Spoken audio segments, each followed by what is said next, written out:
বেকারত্বের বোঝা যখন গায়ে, তখন ছেলেটা রাতের অন্ধকারকে ভালোবাসে, দিনের আলোকে ভয় পায়। 18 বছর বয়সী বেকার ছেলেটা এখন বাবার চোখে তাকিয়ে কথা বলতে পারে না। এজন্যই দীর্ঘদিন থেকে একসাথে বসে খাবারটাও খায় না। এক সময় স্বপ্ন দেখতো, আর এখন স্বপ্ন দেখায়। বাস্তবতার ধাক্কায় জীবন কতটা পরিবর্তন হয় একমাত্র 18 বছর বয়সী বেকার ছেলেটাই শেখায়।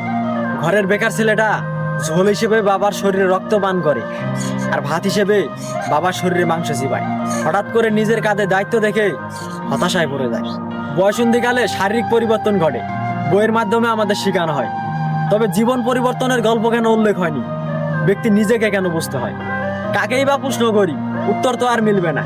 তবে তোমরা ছোট যারা রয়েছো, বেকারত্বকে হেয়ালি মনে করো না। একটা অবাক করা বিষয় হচ্ছে, আমরা 18 বছর বয়সী ছেলেরা দেখাই ভালো আছি, ভালো থাকি, তবে মুখ ও মুখোশের আড়ালে আমরা সবাই হতাশার ভুক্তভোগী।